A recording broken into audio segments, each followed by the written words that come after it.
Welcome to this Saturday Travel and History Tip. We are continuing with our national park sites in Massachusetts. 2 Saturdays ago, I talked about the Saugus Ironworks National Historic Site in Saugus. What an incredible historic place that was. And then last week, we went to the Springfield Armory National Historic Site. The history there and the people who had some sort of connection with that armory is absolutely incredible. And I hope that you take time to research most of these places independently. I cannot do them justice. But let's knock out 3 more. 1 is Adams National Park. 2, Frederick Law Olmstead National Historic Site. And the 3rd one, Longfellow National Historic Site. Boston is I don't know how to say this, but it's kind of a difficult place to visit. The traffic is insane. The streets are small. It is an old city. It can just be a disaster. And so visiting these sites is quite a challenge, even though it may only be 5 miles away. It could take quite a bit to get to them. Some of these parks have very limited hours and seasons and guided tours. And so the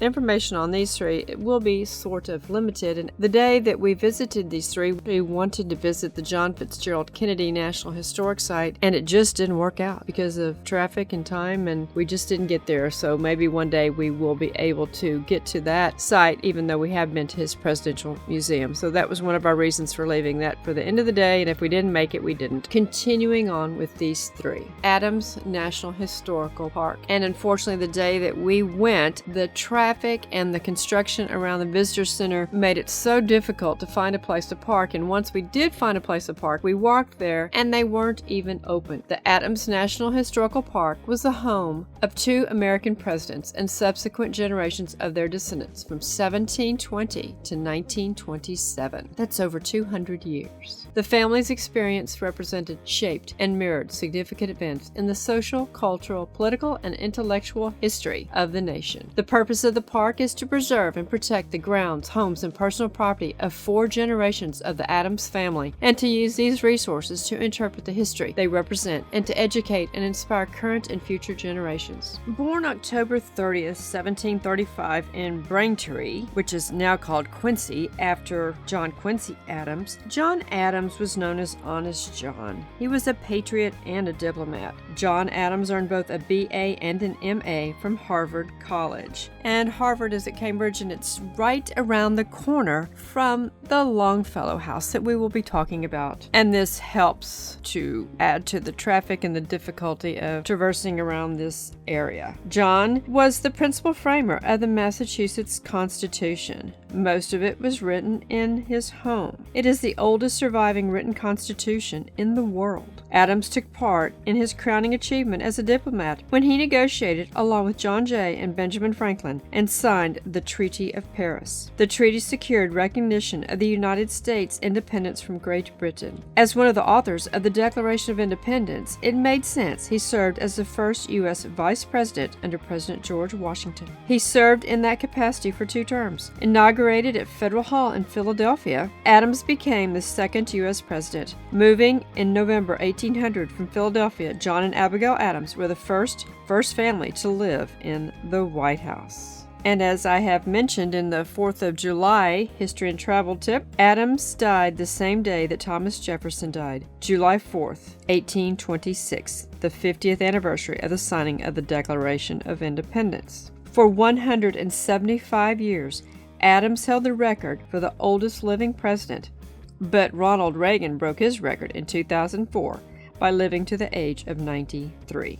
John Quincy Adams was named in honor of Abigail's prominent dad. He was known as JQA. He was born on July 11th, 1767 in Braintree, as I said, now called Quincy. He grew up in the home of 2 fervent revolutionary patriots, John and Abigail Adams, whose strong-willed ancestors had lived in New England for 5 generations. His formative years were steeped in the Revolution, and it all began when young John and his mom heard the cannons roar from the Battle of Bunker Hill while his dad was working in Philadelphia. And we will be talking about Bunker Hill in one of the Saturday Travel and History Tips of other places to visit in Boston. JQA had the privilege of spending a lot of time with Thomas Jefferson. By the time he was 14, he was making trips to Europe on his own. He earned a BA from Harvard College. He served as the Secretary of State, a U.S. Senator, and Minister to Russia and Great Britain, just like his dad had. He signed the Treaty of Ghent, which ended the War of 1812. As President James Monroe's secretary, he was an integral part of the Monroe Doctrine in 1823. JQA became the 6th U.S. president 16 months before his father died. They were the only father and son to be presidents until George W. Bush, son of George H.W. Bush, became president in 2001. One of his most lasting legacies was the establishment of the Smithsonian Institution. After being president, he served in the U.S. House of Representatives for 17 years. These were two very remarkable men, married to very remarkable women. The Visitor Center is located on Hancock Street and is only open Wednesday through Sunday. The one thing that we did get to go see, at least on the outside, was the Church of the Presidents. From May to October, you can tour the United First Parish Church at 1306 Hancock Street, across the street from the Visitor Center. Tours include the history and architecture of the building and the final resting place of Presidents John Adams and John Quincy Adams. Within this church are the tombs of two presidents of the United States and their wives. John Adams, 2nd President, 1735 to 1826. Abigail Adams, 1744 to 1818. And their son, John Quincy Adams, 6th President, 1767 to 1848. And Louisa Catherine Adams, 1773 to 1852. Frederick Law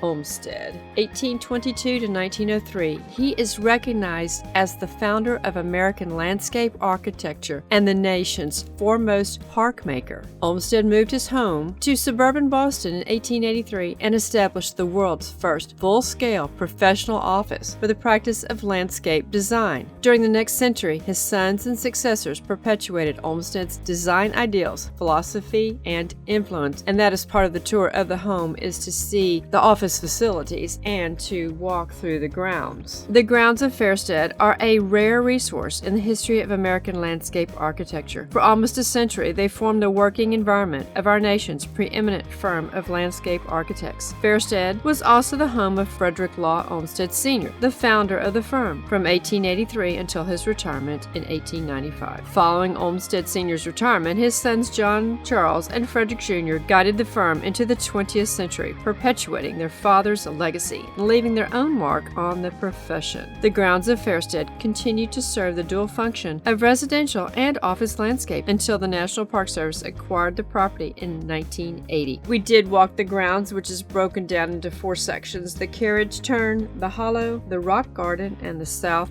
lawn. Olmstead's name is synonymous with many of America's most beautiful landscapes. His designs include such esteemed sites as the Biltmore Estate in North Carolina, the United States Capitol grounds, and Stanford University in California. Olmstead's urban parks, like New York's Central Park and Boston's Emerald Necklace, earned him international acclaim as the founder of landscape architecture in America and the nation's premier park maker. And I do encourage any of you who like the great outdoors and parks to research this man's life and legacy and some of the key and famous places that he has designed across America. We also went over to the Longfellow House. Longfellow House, Washington's headquarters National Historic Site, preserves the home of Henry W. Longfellow, one of the world's foremost 19th century poets. The park today is 1.98 acres, but at its largest, the property was once 140 acres. The house also served as headquarters for General George Washington during the Siege of Boston, July 1775 to April of 1776. In addition to its rich history, the site offers unique opportunities to explore 19th century literature and arts. As it's known as the Vassail Craigie Longfellow House, it is a large Georgian mansion and contains layers of history in its room. It is open only seasonally, and the house is accessed only by guided tours. Longfellow had this structure, the carriage house, built in 1844 for carriages, sleighs, and sometimes horses, which were kept inside. The Longfellow Garden was cultivated by 2 generations of his family and is an urban oasis. The beds are planted with early 20th century heirloom plants. American history. Learn it. Love it. Appreciate it. Don't let them steal our history. Share our American history. Take time to learn our American history and share it with your family. It is so important. If you appreciate our content, tell others and repost on your social platforms. Thank you.